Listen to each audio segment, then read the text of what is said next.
Alright, so here we go again, and we got our cup of tea for this nice chilly day. So for this project, we're going to be focusing on the hip joint, and the hip joint is a pretty interesting one because it can do a lot of set of movements. The hip joint is also responsible for keeping the pelvis stable. So for the functional movement that I want to do, we are going to be looking at stepping onto furniture. Yeah, I'll just let the video speak for itself.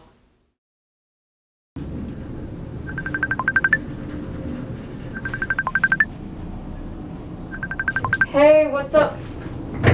Not much. What about you? Just the usual. Just did some grocery shopping. Wait, are you almost home? Actually, I just got to the front door, so. You know what you should do? What? You should try putting your hoodie away without the front door. What? No, what are we, like 5? I bet you can do it.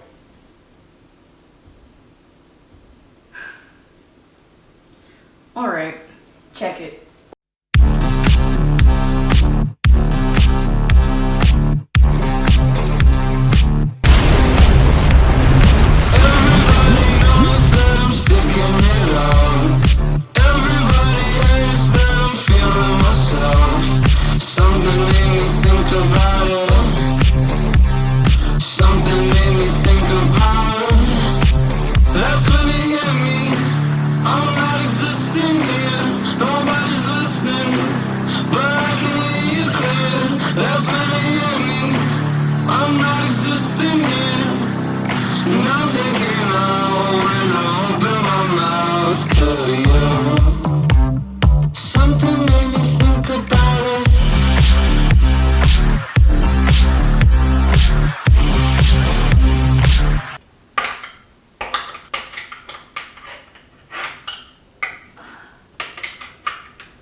Yeah, I'm not that great at that game. Anyways, the 2 sets of movements that I want to focus on are flexion and extension and lateral and medial rotation. As I step onto that folding table, you're already seeing a lot of movements going on. Having to lift my leg up and swing it over to the table are movements of flexion and medial rotation, while the left leg that is stabilizing my body center of gravity onto the floor is the movement of extension. For hip joint flexion, the muscles that are involved in this movement are the sartorius, tensor fasciae lata, anterior fibers of the gluteus medius, and gluteus minimus. Since this could also be considered a strong movement, I may also be engaging the iliopsoas muscles. At medial rotation, the same exact agonist muscles are being used except the sartorius. And during hip joint extension, the gluteus maximus is the primary muscle being used. Now when my right leg stabilizes onto the table, my left leg follows. Since I'm pretty much stationed against the wall, my left hip joint has to laterally rotate the thigh and leg before performing flexion movement, as my right leg muscles are also engaged. That way I would be able to safely fit onto the table and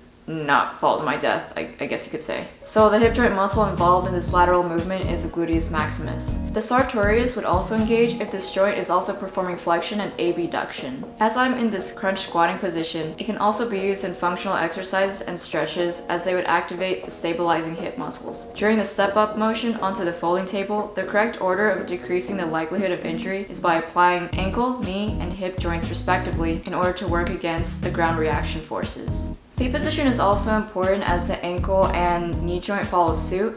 However, the foot angle itself is mainly associated by the degree of rotation from the hip joint. Interesting how they all just work together like that, huh? So the innervations that are involved with this hip joint stem from the lumbosacral plexus, which is pretty much a mix of the lumbar and sacral plexuses. The first 4 lumbar nerves from the anterior rami of the lumbar plexus contain chief branches of the lower limb, which pretty much includes the femoral and obturator nerves. The sciatic nerves, on the other hand, originates from the sacral plexus.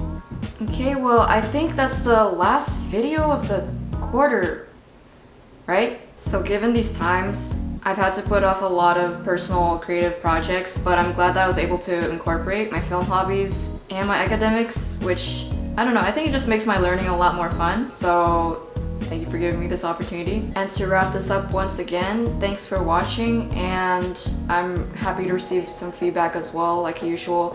And I guess I'll see you at the anatomy presentations. Bye. I don't see your face. I don't see your face either. Oh, excuse me. My face is here because I've got a window where... Oh no, I'm just here. You could just, if you need to go somewhere.